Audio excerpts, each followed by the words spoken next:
네, 이번에는 협동조합 아파트 문제를 취재한 이청초 기자와 자세한 이야기 한번 나눠보도록 하겠습니다. 이 기자, 이 협동조합 얘기는 많이 들어봤는데 아직 개념이 좀 생소한 분들이 계실 것 같습니다. 간단하게 소개 부탁드릴게요. 네, 협동조합을 모르시는 분들은 앞선 기사가 다소 어렵거나 낯설게 느껴지셨을 겁니다. 협동조합을 좀 간단하게 얘기하면 구성원들이 주도하는 경제 조직체라고 보시면 됩니다. 물론 비영리 활동을 하는 것도 있지만 경제 활동을 목적으로 하는 협동조합만 보면 기존 시장에 짜여진 그런 시장 구조를 따르는 것이 아니라 경제적 약자가 모여 자신들의 이익을 보호하기 위해 상부상조하는 방식입니다. 구성원들은 생산자가 될 수도 소비자가 될 수도 있는데요.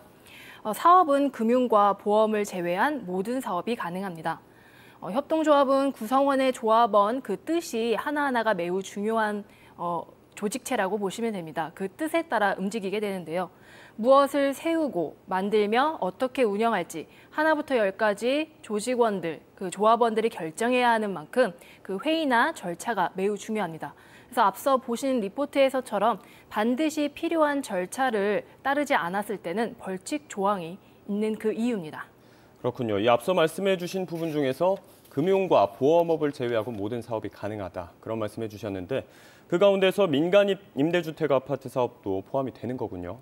네, 그렇습니다. 협동조합 업무는 지난 2012년에 만들어진 협동조합 기본법을 따르고 구체적인 사업 같은 경우는 그 관련법의 준용에 적용을 받게 됩니다.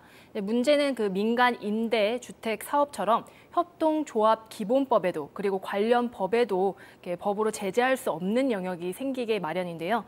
잠시 지난 5월에 보도된 기사 보시죠. 현행 민간임대주택특별법이나 주택법 등에는 협동조합 형식의 임대주택 사업에 관한 규정이 전혀 없습니다. 결국 협동조합 기본법을 따를 수밖에 없는데 기본법이다 보니 협동조합의 부동산 사업 관련 규정이 없긴 마찬가지입니다. 네, 보신 것처럼 상황이 이렇다 보니 피해가 우려되는 상황이 생겨도 법적 제재나 행정 조치를 취하기가 어렵습니다. 네, 이 사업 세부적인 내용보다 이 피해가 우려될 때 별다른 제재나 조치할 방법이 없다. 이거는 확실히 문제가 될 수 있을 것 같은데 어떻게 해결 방법이 없을까요? 현재 국회에는 협동조합형 임대아파트의 임차인을 보호하고 구체적인 처벌 조항을 담은 민간 임대주택법 개정안이 계류 중에 있습니다. 피해 사례가 많았던 지역주택조합처럼 토지 확보가 80% 이상 확보해야 조합 설립 승인을 내주는 그런 내용을 담고 있는데요. 하지만 이미 진행되고 있는 사업과 관련해서는 소비자들이 주의 깊게 살펴보는 방법이 유일합니다.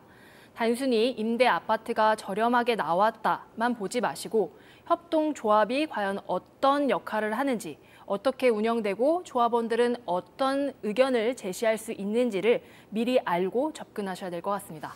네, 솔깃한 얘기가 좀 들리더라도 사전에 면밀하게 알아보는 자세가 필요할 것 같습니다. 자, 이청초 기자와 이야기 나눠봤습니다. 잘 들었습니다.